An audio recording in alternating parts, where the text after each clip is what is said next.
Blue lock season 3 के first episode में आपका स्वागत है। ब्लू लॉक मांगा मैं काफी टाइम से फॉलो कर रहा हूँ, तो सोचा इसे अपने चैनल पे भी कवर कर दूं। आखिर ये सीरीज है ही इतनी बढ़िया, और क्या पता इससे वीडियो की फ्रीक्वेंसी भी बढ़ जाए। तो बिना किसी देरी के चलो शुरू करते हैं। सीजन 3 की शुरुआत वहीं से होती है जहाँ सीजन 2 खत्म हुआ था, जब इसागी की गोल की वजह से ब्लू लॉक ने करंट U20 टीम और in this case previous U20 team को हराया था। और मैच के बाद रिन ने फाइनली इसागी को अपना राइवल डिक्लेयर किया और वो प्लेज करता है कि वो उसे खत्म कर देगा। उसके बाद हम कुछ समय बाद का सीन देखते हैं जहाँ ब्लू लॉकर्स को फाइनली कुछ समय की छुट्टी मिलती है और वो सब पहली बार ब्लू लॉक से बाहर एक दूसरे से मिलते हैं। इसागी वहाँ बाचिरा और चिगिरी से मिलता है और दूसरे टेबल पर उन्हें हमारे बाकी लौंडे भी मिल जाते हैं। और फिर सब साथ में नागी को धप्पा करने गेम पार्लर चले जाते हैं और फिर सब डिसाइड करते हैं कैरियोके जाने की, और वहाँ उन्हें मिलते हैं पूरी U20 टीम। तो लौंडो का मीटअप हो रहा है यहाँ। दोनों टीम एक दूसरे को एक और मैच के लिए चैलेंज करती है, बोलिंग की, और यहाँ उन्हें बाड़ो मिलता है धूम मचाते हुए। ये गेम चालू होता है और टक्कर बहुत बराबरी की होती है और गेम के बहुत इंपॉर्टेंट मोड़ पर बारी होती है नागी की, जो कि बॉलिंग करते हुए गिर जाता है। But guess what, genius strikes again और बॉल सारे टारगेट्स गिरा देती है और इसी के साथ ही ये गेम भी ब्लू लॉक जीत जाती है। वो लोग सेकंड गेम का भी डिसाइड करते हैं, पर इसागी कहता है कि उसे अपने एक फ्रेंड से मिलना है, तो वो वहाँ से चला जाता है और स्टेशन पे उसे मिलता है अपना पहला फैन, वही बच्चा जिसने उसे U20 मैच में फाइनल गोल मारते हुए देखा था। वो इसागी से हाथ मिलाने की रिक्वेस्ट करता है और इसागी मान जाता है। और ट्रेन में वो सोच रहा होता है सब कुछ सच में बदल गया है, नहीं ये मैंने बदला है और मेरे गोल ने मेरी पूरी दुनिया बदल दी। इसागी फिर अपने पुराने दोस्त से मिलता है।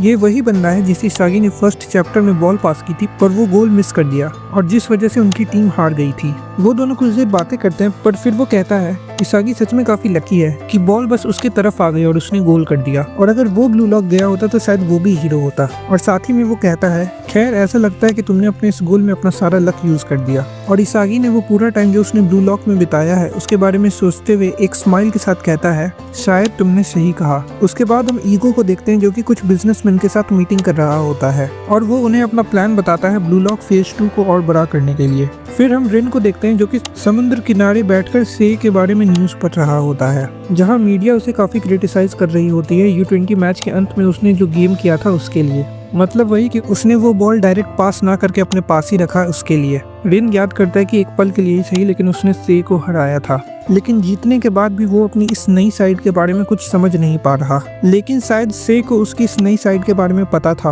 और वो उसकी यही साइड देखना चाहता था। लेकिन अंत में फिर भी उसने सिर्फ इसागी को ही एक्नॉलेज किया। खैर अब इस सब का कोई फर्क नहीं पड़ता, क्योंकि अब वो बस इसागी और से को डिस्ट्रॉय करना चाहता है। उसके बाद हम इसागी के घर का सीन देखते हैं जहां उसके पेरेंट्स उसका गोल सेलिब्रेट कर रहे होते हैं। वो कहते हैं कि भले ही उन्हें फुटबॉल के बारे में कुछ नहीं पता, लेकिन फिर भी उन्हें इसागी पे गर्व है और भले ही वो जीते या हारे उन्हें हमेशा उस पे गर्व रहेगा और वो उसे हमेशा सपोर्ट करते रहेंगे। उसके बाद इसागी अपने रूम में जाके अब तक की अपनी ब्लू लॉक जर्नी के बारे में सोचता है और फिर इसागी और बाकी सबको ब्लू लॉक का मैसेज आता है फेज 2 के लिए और सभी लोग दोबारा ब्लू लॉक पहुंचते हैं और वो देखते हैं कि पुरानी U20 टीम भी वहां है। आइको उन्हें बताता है कि ईगो ने पुरानी U20 टीम के सारे रेगुलर्स को भी वहां बुलाया है और इसागी और रिन में फिर से थोड़ी बातचीत होती है। यहाँ बातचीत कम और बहस ज्यादा होती है। फिर वहाँ स्क्रीन पर ईगो आता है जो कि उन्हें बताता है कि ब्लू लॉक की U20 टीम के खिलाफ जीत के बाद अब पूरे U20 टीम की पावर उसके हाथ में है। वो कहता है कि अब 100 दिन से भी कम बचे हैं वर्ल्ड कप जीतने के लिए और जैसे वो लोग अभी हैं वो ये वर्ल्ड कप कभी नहीं जीत सकते। लेकिन अभी भी पूरी उम्मीद खत्म नहीं हुई है, क्योंकि उसके पास एक तरीका है जिससे वो काफी जल्दी इवॉल्व हो सकते हैं। वो उनसे पूछता है कि आखिर बेहतर बनने के लिए किस चीज की सबसे ज्यादा जरूरत है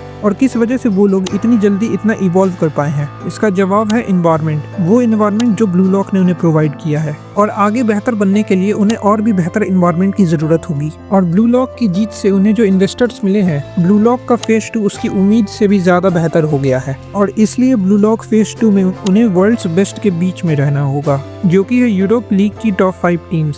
पॉपुलैरिटी, मनी, पावर सब कुछ है इन टीम के पास और इन्हीं 5 टीम में से तुम्हें अपना एनवायरनमेंट चुनना होगा जहां तुम चाहते हो पहले से भी ज्यादा इवॉल्व करना। और इसी के साथ शुरू होती है ब्लू लॉक की phase 2 new egoist league, the place where football is hottest in the world. और इसी शानदार मोड़ पर ये एपिसोड खत्म होता है। इस सीरीज से रिलेटेड मेरे काफी सारे प्लान्स हैं और अगर सब सही रहा तो इससे रिलेटेड काफी सारे वैरायटी के वीडियोस आएंगे और चिंता मत करो बाकी सीरीज भी कंटिन्यू रहेगी। अगर वीडियो पसंद आए तो इसे लाइक करो और चैनल को सब्सक्राइब भी जरूर कर देना और साथ में अपना favourite blue lock player comments में बताओ। मैं मिलूंगा अगली बार। जय हिंद।